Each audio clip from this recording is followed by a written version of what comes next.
Hello everyone, मैं शुभम एक बार फिर से आपका स्वागत करता हूं आपके अपने प्लेटफॉर्म पर। आज का जो सेशन है हमारा ना बहुत ही खास होने वाला है उन बच्चों के लिए जिनका हमेशा ये डाउट रहता है, सर यूपीएसआई में जीएस का क्या वेटेज रहता है, इसकी हम तैयारी कैसे करें, कौन सा सब्जेक्ट का वेटेज कितना ज्यादा रहता है। तो आज हम 2021 के पेपर को आधार मानकर ये डिसाइड करेंगे कि कौन सा सब्जेक्ट पे ज्यादा ध्यान देना है, और साथ में हम अपने एग्जाम में 400 में से 320, 330, 340 मैक्सिमम नंबर कैसे गेन कर सकते हैं। क्योंकि पिछली बार जो कट ऑफ थी 320 के आसपास गई थी, हमें इस बार कम से कम 340 नंबर लेके आना पड़ेगा, तभी हमारा सिलेक्शन होगा, वरना थोड़ा मुश्किल होगी बातें। ठीक है, तो आइए हम स्टार्ट करते हैं। 2000 पहले 21 का पेपर का एनालिसिस करते हैं। देखो, जो यूपीएसआई 2021 का पेपर हुआ था ना, उसमें टोटल जो पोस्ट है वो थे 9534। कितने पोस्ट थे? 9534। ठीक है, कब हुआ था ये? 12 नवंबर से स्टार्ट हुआ था 2021 में, और 2 दिसंबर तक चला था। और हर दिन 3 शिफ्ट हुआ था। जो पेपर था एक दिन में 3 शिफ्ट, मतलब 3 बार पेपर हुआ था 3 शिफ्टों में। तो टोटल चला कितने दिन? 18 दिन। 3 शिफ्ट मतलब 54 शिफ्ट टोटल पेपर हुए थे। मैंने क्या बोला, जो 2021 का जो पेपर था यूपीएसआई वाला, वो टोटल 95 34 पद थे उसमें, मतलब 9534 पोस्ट थे। 18 दिन तक पेपर चला था, और हर दिन 3 शिफ्ट में ये पेपर हुआ था। ठीक है, मतलब टोटल 54 शिफ्ट हुए थे। अब हम बात करते हैं कि जीएस के हमारे कितने प्रश्न आते हैं यूपीएसआई में। अब तक जो देखा गया है, यूपीएसआई जीएस में टोटल 40 क्वेश्चन आते हैं। ठीक है, कितने? 40। 40 में पॉलिटी का जो सीआरपीसी और आईपीसी जो पहले होता था, ये अभी तो है बीएनएसएस और बीएनएस, इससे 8 प्रश्न। और अभी जो जो अन्य जीएस के जो हैं, जो इतिहास, भूगोल, अर्थशास्त्र आदि से 16 प्रश्न, टोटल मिलाकर 40 प्रश्न हो गए। अगर जीएस में मैं बात करूं सबसे ज्यादा कहां से प्रश्न पूछे जाते हैं, भैया पॉलिटी से। सीधे 16 क्वेश्चन इससे आता है, 8 क्वेश्चन आपके B N S S B N S से आता है। ठीक है, और बात करते हैं मतलब मूल विधि से। और अगर जीएस के और जो जितने सब्जेक्ट हैं उनको मिलाकर देखा जाए, इन दोनों को छोड़कर, तो 16 क्वेश्चन वहां से आते हैं। मतलब कि इकोनॉमिक्स से 1 2 आ गए, हिस्ट्री से 2 3 आ गए, साइंस से 2 3 आ गए, करंट अफेयर से 1 2 आ गए। इस हिसाब से इनका ऐसे वेटेज रहता है। तो सबसे ज्यादा वेटेज किसका? पॉलिटी का, मूल विधि का, 24 क्वेश्चन। आई बात समझ में? अगर इन दोनों को मैं मिला दूं तो कितने हो गए? 24 क्वेश्चन। और अगर आपको अच्छा नंबर गेन करना है तो आपको इस पार्ट से, एक पॉलिटी से, एक मूल विधि से, तो आपको एक भी प्रश्न नहीं छोड़ने हैं। मतलब अगर 24 क्वेश्चन है तो आपका कम से कम 20 क्वेश्चन सही होना चाहिए। क्योंकि जो तैयारी जो बच्चे कर रहे हैं, लगभग ये एवरेज माना जाता है कि हर किसी का 20 से 21 क्वेश्चन तो सही होते ही होते हैं। अगर आप यहां पे स्कोर कम प्राप्त किए तो आगे चल के आपको कठिनाई होगी। आई बात आपको समझ में? आगे चलूं, थोड़ा और डिटेल में इसके एनालिसिस करते हैं। मैं बात करूं और अदर सब्जेक्ट का क्या रहता है। टोटल 160 क्वेश्चन आते हैं, 400 नंबर के होते हैं। एक क्वेश्चन जो होता है वो आपका 2.5 नंबर का होता है। अगर मैं जीएस की बात करूं, केवल जीएस जीएस की, तो 40 प्रश्न आते हैं, जिसमें मैंने बताया 16 16 और 8 का रेशियो होता है। अब मैथ की बात करूं तो 40 मैथ से आते हैं, 40 हिंदी से आती है, और 40 रीजनिंग से आती है। कुल मिला के आपके 160 प्रश्न होते हैं, जो टोटल 400 नंबर के होते हैं। ठीक है, यहां तक बात आपको क्लियर है? आगे चलूं? ठीक है, अब देखो, अगर मैं सब्जेक्ट वाइज की बात करूं कि कौन सा सब्जेक्ट से कितने क्वेश्चन आते हैं, जो अब तक शिफ्ट के हिसाब से देखा गया है। हिस्ट्री, हिस्ट्री के 3 से 4 क्वेश्चन। ठीक है, भूगोल के 3 से 4, अर्थशास्त्र के 4 से 5। देखना, मैं अभी यहाँ पे बताता हूँ कि इसमें कौन कौन से सब्जेक्ट के अंदर कौन सा टॉपिक सबसे ज्यादा इंपॉर्टेंट है। अगर मैं साइंस की बात करूं तो साइंस से 1 प्रश्न, उत्तर प्रदेश स्पेशल से 1, इको सिस्टम से 1, करंट अफेयर से 1, और कंप्यूटर, सोशल साइंस और साइबर क्राइम से 1 क्वेश्चन आते हैं। अब मैं बात करूं हिस्ट्री के अंदर सबसे ज्यादा कहां से पोर्शन से पूछे जाते हैं। देखो, हिस्ट्री के अंदर सबसे ज्यादा अगर आपको तैयार करने वाला कोई सब्जेक्ट है तो हिस्ट्री के अंदर सबसे ज्यादा मॉडर्न हिस्ट्री पे ध्यान देना। वहां से क्वेश्चन हमेशा बनते हैं, और वहीं से ही ज्यादातर क्वेश्चन आते हैं। ठीक है, मॉडर्न हिस्ट्री से। तो आप इसमें क्या पढ़ोगे? Modern history. अगर मैं भूगोल की बात करूं, देखो, भूगोल में कहां कहां से क्वेश्चन आते हैं? सबसे पहले कृषि से, कृषि। दूसरा जलवायु, और तीसरा आता है इन्वायरमेंट से, मतलब पर्यावरण से, पर्यावरण। ठीक है,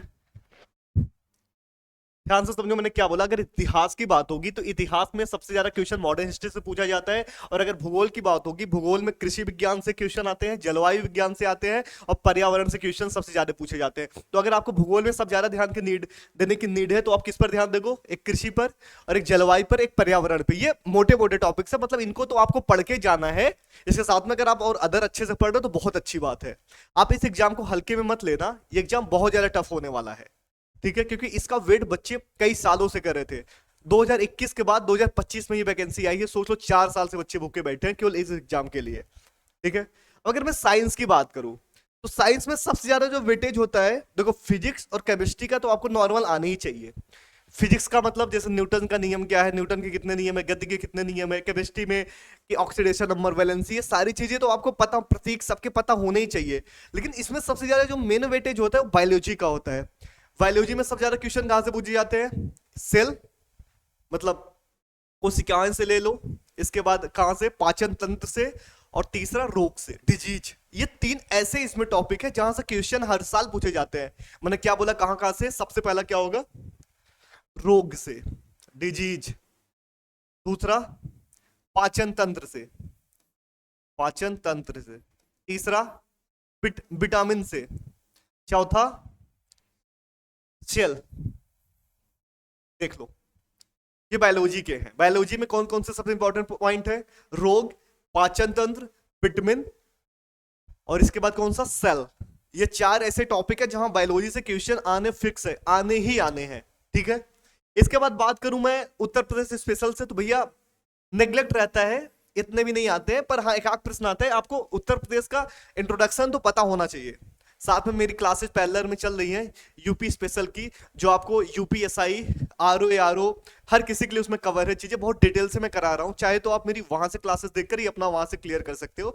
जैसे इसमें ये पूछ लिया उत्तर प्रदेश का नाम कब पड़ा, उत्तर प्रदेश दिवस कब मनाया जाता है, क्या उत्तर प्रदेश की राजधानी शुरू से ही लखनऊ रही है क्या, और आगरा कब बनी थी, या फिर लखनऊ कब बनी थी, प्रयागराज कब बनी थी, सारी चीजें इसमें है, ठीक है।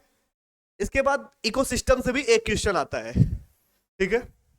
करंट फेयर्स आपको ध्यान देने की नीड है। यहां पर अगर सबसे ज्यादा क्वेश्चन पूछेगा तो यूपी के बजट से पूछ लिया। बजट में क्या पूछेगा कि भैया मतलब रक्षा में कितने परसेंट का योगदान है, किस में परसेंटेज को बढ़ाया गया बजट में, किसके परसेंटेज को घटाया गया बजट में, और वर्तमान में सबसे बड़ा जो मुद्दा है, जो सरकार की स्कीमें चल रही हैं, ये सब करंट फेयर्स में ये सब कवर होते हैं, यहीं से क्वेश्चन आते हैं।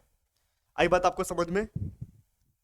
अब मैं बात करूं कंप्यूटर में, देखो कंप्यूटर, सोशल साइट्स और साइबर क्राइम से हमेशा 1 से 2 क्वेश्चन आते हैं, हो सकता है 3 या 4 भी हो सकते हैं, ऐसा कोई फिक्स नहीं है। पर अगर कंप्यूटर की बात आई तो आपको कंप्यूटर का बेसिक नॉलेज पता होना चाहिए। जैसे कंप्यूटर का फुल फॉर्म क्या है, बिट तथा बाइट में अंतर क्या है, एमएस डॉस का क्या मतलब है, हार्डवेयर सॉफ्टवेयर में अंतर क्या होता है, ये सारी चीजें आपको पता होनी। कम सीपीयू का फुल फॉर्म क्या होता है, कौन सा हार्डवेयर है, कौन सा सॉफ्टवेयर है। आपको ऐसे छाटने के लिए ऑप्शन में दे देगा कि 3-4 ऐसे माउस देगा, कीबोर्ड दे देगा, इसके बाद एक एडोब सॉफ्ट करके ऐसे फाइल का नाम दे देगा, इसमें पूछेगा इसमें कौन सा हार्डवेयर है, कौन सा सॉफ्टवेयर है। ये चीजें आपको बेसिक पता होनी चाहिए। रैम रोम में अंतर क्या होता है, एक बिट में कितने बाइट है, एक बाइट में कितने बिट, ये सारी चीजें, एक जीबी में कितने एमबी होती है, ये सारी चीजें आपको पता होना चाहिए।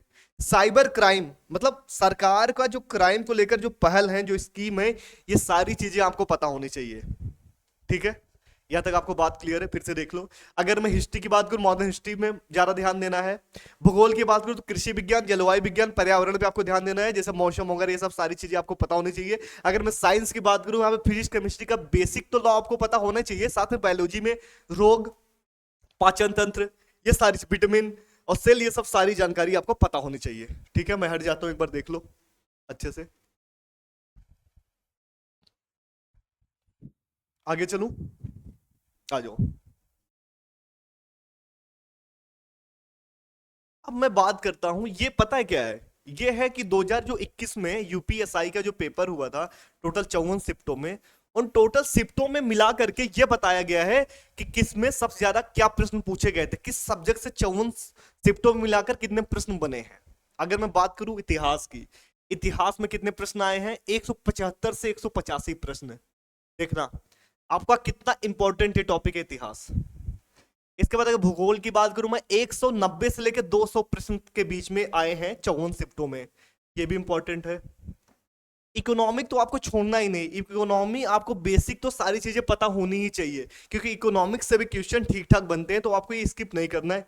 ये भी बहुत ज्यादा इंपॉर्टेंट है जीएस में, इकोनॉमिक्स। उसके बाद साइंस की बात है, तो साइंस में 54 शिफ्टों में मिलाकर के 70 से 75 क्वेश्चन आए हैं, तो आप ये मान के चलो 1 से 2 क्वेश्चन बड़े मुश्किल से आए हैं हर शिफ्टों में। ठीक है। उत्तर प्रदेश जीके का भी ये 1 से 2 क्वेश्चन, इकोलॉजी का भी यही सीन है। मतलब आप मिलाकर ये देख सकते हो सारे में सबका वेटेज 1 या 2 क्वेश्चन का है, लेकिन जो सबसे मेन वेटेज है ये 3, 1, 4। मतलब आप यहां तक देख सकते हो कि इतिहास, भूगोल, अर्थशास्त्र तो आपको छोड़ना ही नहीं है, इससे हर साल ठीक ठाक प्रश्न आते हैं। इकोनॉमिक्स आप पूरा बेसिक आपको पता होना चाहिए, इतिहास भी आपको पता होना चाहिए, मॉडर्न हिस्ट्री पे आप ज्यादा फोकस करना। उसके बाद बात आती है भूगोल की। भूगोल को आपको बेसिक जलवायु, कृषि, मौसम, परिस्थिति, इन्वायरमेंट, ये सब सारी चीजें आपको पता होनी चाहिए। आपको अच्छे से इस पे आपको कवर करना होगा इन चीजों को लेकर के, तभी आपका सिलेक्शन हो सकता है। ये तो बात रही यहां तक कंप्लीट जीएस की। अब मैं बात करता हूँ कंप्लीट पॉलिटी जो मैं पढ़ाता हूँ, पॉलिटी, क्योंकि आपका पॉलिटी जो सब्जेक्ट है ना, उससे अकेले 16 क्वेश्चन आ रहे हैं, ये सारे मिलाकर 16 आएंगे। वो अकेले अकेले आपका 16 नंबर वो कवर करेगा, 16 क्वेश्चन मतलब 40 नंबर कवर करेगा। ठीक है। अब आइए हम टॉपिक वाइज उसमें देखते हैं सिलेबस के अंदर कि सिलेबस में सबसे ज्यादा क्वेश्चन कहां से पूछे जाते हैं। ठीक है। ये जो मैंने आपको अभी बताया शिफ्ट को लेकर के कि भैया टोटल 54 शिफ्ट हुए थे, जीएस से 16 प्रश्न, टोटल 864 क्वेश्चन आए थे हर शिफ्ट को मिलाकर के। ठीक है। अब मैं बात करता हूं पॉलिटी को। देखो पॉलिटी को सिलेबस वाइज मैंने बहुत अलग तरीके से बनाया हुआ है कि कौन सा प्रायोरिटी पे रखा हुआ है, कि कहां से क्वेश्चन सबसे ज्यादा पूछे जाते हैं, कहां से कम क्वेश्चन पूछे जाते हैं। मैंने हर एक टॉपिक को कवर किया है। ठीक है। देखो अगर मैं बात करूं शासन व्यवस्था संघ की, संघ में अगर बात करूं मैं प्रधानमंत्री और मंत्रिमंडल से, मंत्रि परिषद से, तो 40 से 42 क्वेश्चन पूछे जाते हैं। अगर मैं बात करूं पार्लियामेंट से, तो यहाँ 50, 55, 60 क्वेश्चन पूछे गए थे टोटल शिफ्टों में। मतलब 54 शिफ्टों की यहाँ पे बात हो रही है। ये मत सोचना कि सर एक मतलब शिफ्ट की बात करो, नहीं, 54 शिफ्टों में आपके टोटल मिलाकर इतने प्रश्न देखे गए थे। अगर राष्ट्रपति से बात करूं मैं, 60 से 65 क्वेश्चन देखे गए थे। अगर मैं बात करूं उपराष्ट्रपति के, तो 50 से 55 क्वेश्चन देखे गए थे। और अगर मैं बात करूं महान्यायवादी, महान्यायवादी से बहुत कम क्वेश्चन पूछे जाते हैं। तो अब ये ध्यान देते रहना कि कौन सा टॉपिक हमारे लिए ज्यादा इंपॉर्टेंट है, यहीं पर आपको सीधे पता चल जाएगा कि महान्यायवादी से 30 से 33 क्वेश्चन आते हैं 54 शिफ्टों पे। मतलब ये मान के चलो किसी शिफ्ट में क्वेश्चन पूछ लिया, किसी में नहीं पूछा। यहां तक क्लियर है आपको। अब बात करूं सर्वोच्च न्यायालय। देखो सर्वोच्च न्यायालय से क्वेश्चन बनते ही बनते हैं। सुप्रीम कोर्ट से कितना, 40 से 42 क्वेश्चन। लेकिन जो सीएजी है, महालेखा परीक्षक, उससे कितने बनते हैं, 15 से 17 क्वेश्चन। मतलब मान लो 3 शिफ्टों में कभी एक बार पूछ भी लिया या नहीं पूछा। तो आपको ये चीजें समझ आ रही हैं अच्छे से, कौन सा टॉपिक हमारे लिए ज्यादा इंपॉर्टेंट है। और अगर मैं बात करूं संविधान सभा से, संविधान सभा भैया बहुत इंपॉर्टेंट है। यहां भी हर बार हर शिफ्ट में एक क्वेश्चन पूछा है, मतलब 55 से 60 क्वेश्चन यहां से आए हैं। संविधान के स्रोत से भी 50 क्वेश्चन आए हुए हैं। अनुसूचियां, जो टोटल 12 अनुसूचियां, उनसे भी 30 से 35 क्वेश्चन बनी जाते हैं। अगर आपने मेरी क्लास देखी होगी, जो अभी मैं पीवाईक्यू का सीरीज लेके आया हुआ हूं, वहां पर मैंने बहुत अच्छे से डिटेल से समझाया हुआ है अनुसूची के बारे में, कहां से क्या क्वेश्चन पूछा जाता है, साथ में क्या क्वेश्चन बन सकता है। तो साथ में अगर जो बच्चे नए हैं, जिनको नहीं पता है, यहां से जाकर के अब मेरे पीवाईक्यू के लिस्ट में जाकर दे सकते हो। मैंने A to Z topic wise कराया हुआ है, और अभी भी वो चली रही है। अभी 2 लेक्चर हो गए हैं, अब तीसरा आर्टिकल में अपलोड हो जाएगा। और साथ में यूपी जीके की सीरीज, और साथ में हिस्ट्री का तुषार सर वो करा रहे हैं। कुछ भी नहीं छोड़ा जा रहा है, एक एक चीज के ऊपर, और साथ में क्या आ सकते हैं क्वेश्चन, और साथ में मॉक भी कराने वाले हैं बहुत जल्दी। ठीक है।